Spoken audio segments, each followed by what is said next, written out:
Today on Running to Him.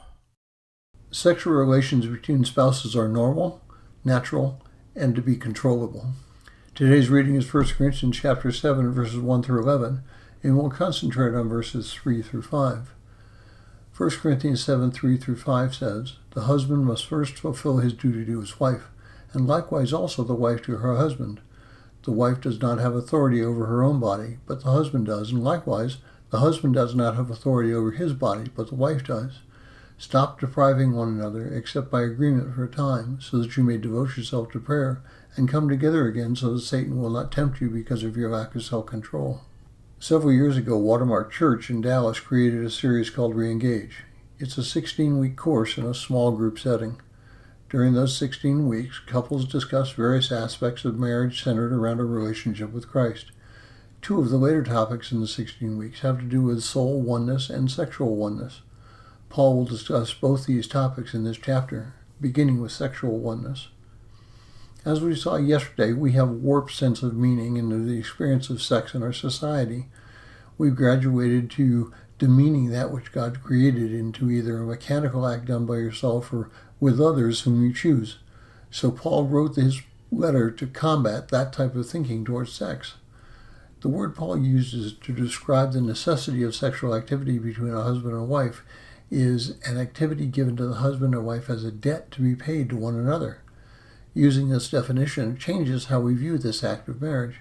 To put it bluntly, Tony has authority over my body and I have authority over hers in sexual relations. As such, we're to look out for the other person's body and its pleasure, not our own. For this reason, Paul uses the term "stop depriving one another." We are to focus on our spouse's desires and not our own. Now, frankly, if we're all honest with one another, we would have to admit that there are times when sex is the farthest thing on our minds. But that might not be true for our spouse. Therefore, we must not deny that physical activity from our spouse. Instead, we should be aware of our spouse's needs and desires and not demand physical activity when the other is not in a position to offer it. And that brings us to fasting. Now, I'm not addressing food necessarily, but there is a correlation between sexual and nutritional fasting. When we practice control over our bodily needs, our whole body is the beneficiary. Nutritional fasting allows us to practice control over our essential physical needs. As we gain control, we reap the benefits. Nobody in their right mind would suggest a permanent nutritional fast if they want to live. Sexual fasting has similar benefits. As we practice sexual fasting, we learn that sometimes the overwhelming desires can be controlled, and leading to a more satisfying sexual experience when we come together with our spouse. The term "less is more" fits this situation.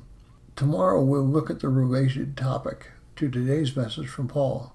What do we do in non-normal marriage situations? Thank you for listening.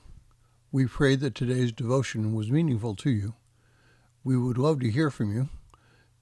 You can use either Facebook or YouTube to like, subscribe, share, and tell others about us. If you would like to contact us, you can reach me at phineasjacobus@runningtohim.net.